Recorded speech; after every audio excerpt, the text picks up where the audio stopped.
Morning. It's Friday, November 10th, and I think this morning I'm going to talk about a couple of things. There's a lot of things that go on in this country, and in my mind, some of them are a waste of time. And one of the big wastes of time that is going on in this country is what Congress is doing. Congress continues in its attempt to find the Biden family guilty of crimes that have been investigated I don't know how many times already. It seems like every couple of months this investigation into the Biden family's business that occurred when Biden was a vice president 20 years ago. The House Oversight Committee on Wednesday subpoenaed Hunter and James Biden. That's Biden's son and his brother, because the House Republicans are continuing to search for whether the president committed an impeachable offense in connections with his family's business dealings.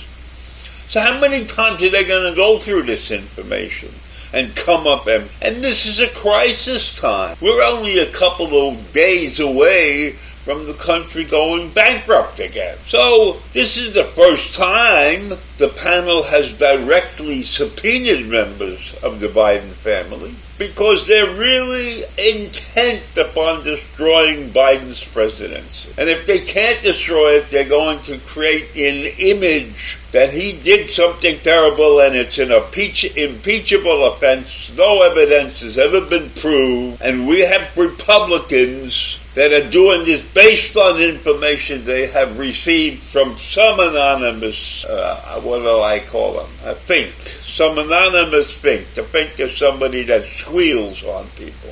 And they're claiming that Biden family received over $24 million from foreign nationals over an approximately 5-year period, including countries like China, Russia, Ukraine, Romania, Kazakhstan, and I don't know how many other countries they'll put on the damn list. And the Bidens deny the allegations. And of course they're going to deny the allegations. And there's been no substantial proof in all of these other investigations. Why are the Republican congressmen doing this? Because it's an election year and they want to create turmoil and they want to continue to drag this nation down into the gutter. So that's all I want to say about this. A waste of time, and these people in Congress just don't know how to get a good job done. They're so split. They're so fractured. All they have to do is hunt down Biden's mistakes. Why don't they correct what's going on in this country? Now let me give you a quick update on the situation that's going on in the Israeli war. Keep in mind that this is the latest I heard, but this information could change overnight, quickly. Israel claims that it has destroyed 130 Hamas tunnel shafts. And that's an expansion of its ground operation in Gaza. And the soldiers are destroying Hamas terrorist infrastructure. The Israeli Defense Forces are pushing back against the U.S. war crimes accusations. Now, Israel declared war on Hamas on October 7th after militants killed 1,400 people in Israel, and they kidnapped 240 others.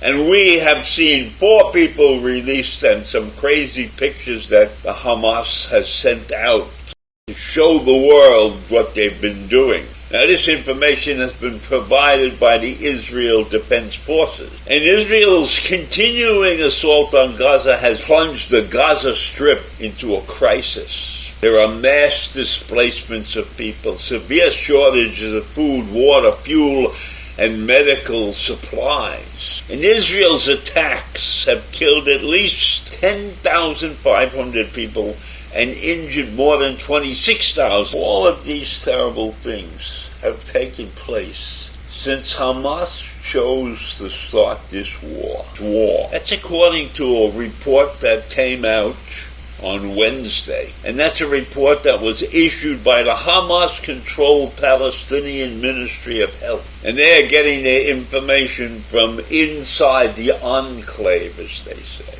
I don't know how we should take this information, because in my mind, Hamas has done nothing but lie.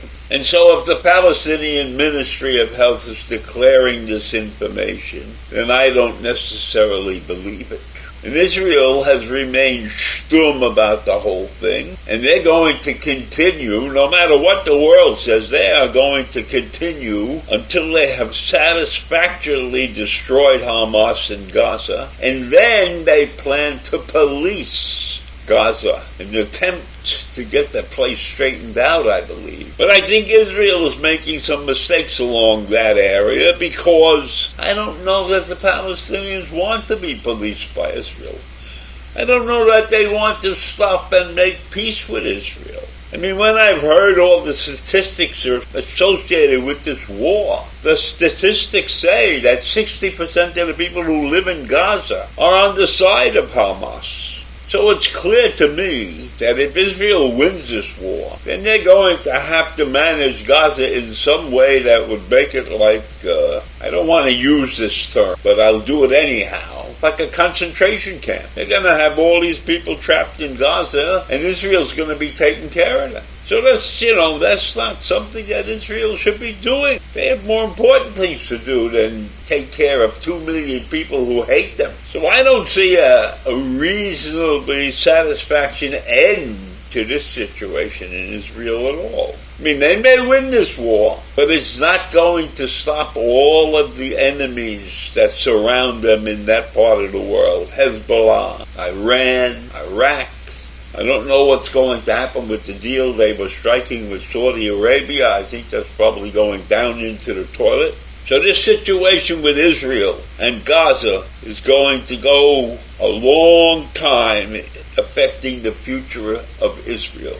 And that also means that it's going to affect the future of the United States, because we have to back them 125%. And so that's the most I could tell you about what's really happening there. And the actors' strike ended, and they got increases in their minimum pays, and they got some other issues that were taken care of that resulted in them getting money from the streaming services. So it ended good for the actors, even though it took them a couple of months without pay. Let's remember that most actors don't make a hell of a lot of money. But there's an awful lot of people acting, because when I watch shows, I am amazed at the amount of different people you see on these shows. So I leave you with that this morning. Have a great day. I'll see you in the morning. Bye.